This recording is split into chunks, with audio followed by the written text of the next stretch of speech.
Honorables senadores, no me voy a referir en esta intervención a temas sociales, a temas de conveniencia que tienen que ver con derechos humanos, en fin, sino estrictamente a aspectos jurídicos. Trataré para ello, señor presidente, de hacer uso de la hermenéutica jurídica para intentar efectuar una adecuada interpretación del texto que mediante este proyecto pretende elevarse a norma jurídica. Voy a empezar por citar la sentencia de la Corte Constitucional que aquí tantas veces se ha comentado. Lo primero es decir, señor presidente, que la Corte Constitucional no impone al Congreso la obligación de legislar antes del 20 de junio.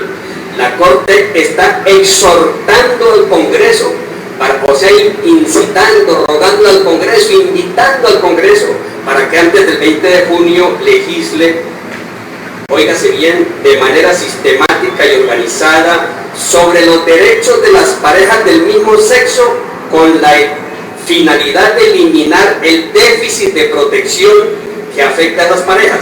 En ninguna parte está hablando de matrimonio. Dice en su numeral quinto, ya en la resuelta de la sentencia, que si el 20 de junio el Congreso de la República no ha expedido la legislación correspondiente, las parejas del mismo sexo podrán acudir ante notario o juez competente a formalizar y solemnizar su vínculo contractual. No habla de matrimonio. Cuando se habla de matrimonio se refiere al artículo 42, señor presidente, cuando hace una referencia explícita al artículo 42 de la Constitución Nacional, al recordarnos que el matrimonio en Colombia, de acuerdo con la Constitución, se hace entre un hombre o una mujer. Y voy a permitirle brevemente, señor presidente. Dice así: la familia es el núcleo fundamental de la sociedad. Se constituye por vínculos naturales o jurídicos por la decisión libre de un hombre y una mujer de contraer matrimonio o por la voluntad responsable de conformarla. Y dice la Corte Constitucional en esta última sentencia, señor presidente, que en Colombia constitucionalmente el matrimonio está previsto para parejas heterosexuales, señor presidente. Y voy a tratar de comentar entonces el texto del proyecto. Primero, este proyecto es un proyecto de ley estatutaria. Para poderle dar curso en la Corte Constitucional, señor presidente, tenemos que primero en este Congreso aprobar un proyecto de acto legislativo que reforme la Constitución, y ahí sí podemos proceder a redactar un proyecto parecido al que aquí se nos presenta, porque este proyecto tiene enormes falencias, y voy a tratar de ser muy breve y muy puntual, señor presidente. Artículo primero. En el artículo primero, señor presidente, este proyecto pretende regular legalmente el matrimonio y además, ojo, el matrimonio de las parejas del mismo sexo. Entonces, ahí vamos a anotar algunas falencias, algunos errores enormes.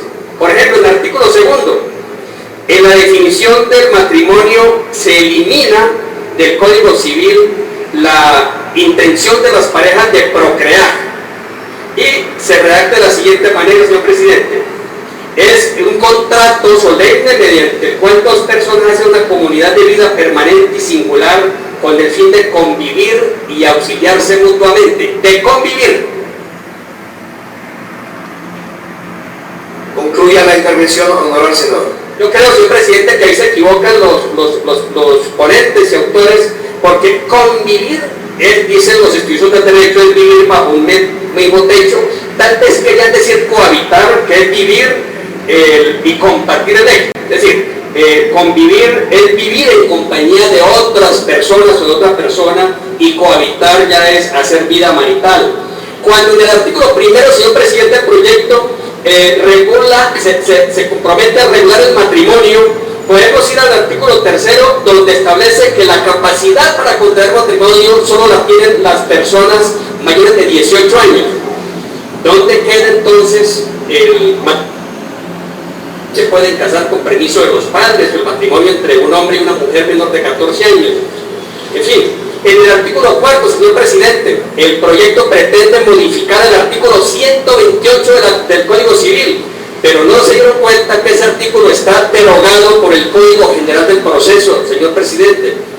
Y en el artículo 5, suprimen el artículo 130 del Código Civil. Ese artículo también fue derogado por la ley 1564, que es el Código General del Proceso. Pero además, en el artículo 7, modifican el artículo 131. Y si vamos al subtítulo del artículo, se refiere al artículo 135. Parece que no hubo algún buen cuidado. Y en el artículo 10 se refieren a modificar el artículo 137 del Código Civil, y en el subtítulo se refieren al artículo 138, señor presidente. Mira esto que es tan grave, en el artículo 11. El artículo 11 modifica, señor presidente, los numerales 11 y 12 del artículo 140 del Código Civil. El 140 es el que habla de las causales de nulidad del matrimonio. Desarrolla el numeral 12, pero no se refiere, señor presidente, al numeral 11. Esto quiere decir, como está redactado,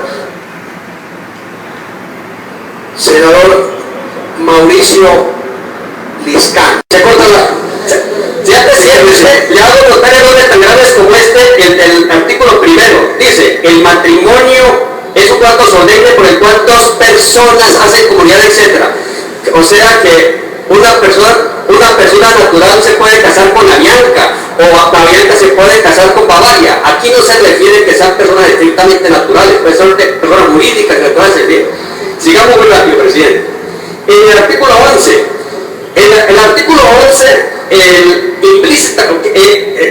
deroga implícitamente la causal 11 de nulidad del matrimonio del artículo 140 del Código Civil, señor presidente. Y resulta que la 11, el numeral 11, es el que precisamente prohíbe mejor el matrimonio entre el padre adoptante y la hija adoptiva, entre el hijo adoptivo, la madre adoptante, la mujer que fue esposa del adoptante. Esta barbaridad es lo que está escrito aquí en este proyecto, presidente, que usted no me deja terminar. Pudiera ser, así como está redactado el proyecto, señor presidente, pudiera un hombre de avanzada edad o con enfermedad terminal casarse con su sobrino por efectos de la sustitución pensional. Y yo le pregunto a los autores, a usted, presidente, tenemos el aval del Ministerio de Hacienda, tenemos el consejo del Ministerio de Hacienda sobre el impacto fiscal que eso generaría. Me responde, presidente, por favor.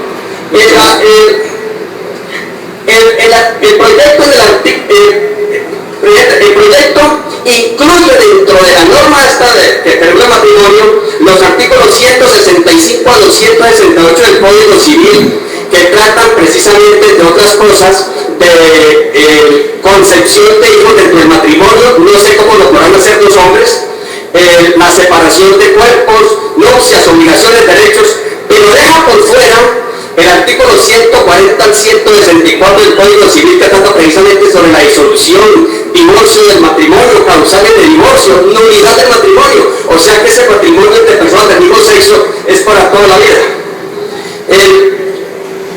Yo pregunto, si eliminaron del artículo 2 la palabra procrear de matrimonio, entonces ¿para qué luego incluyen el artículo que habla de la concepción de hijos dentro del matrimonio?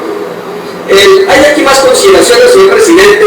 Lástima que usted no me dé el tiempo suficiente para hacerla, pero lo que quiero decirle es que nosotros no nos oponemos al contrato solemne que debe celebrarse entre personas del mismo sexo, sino aquí es a la barbaridad, como se redactó el proyecto, con todo el respeto que merecen los autores.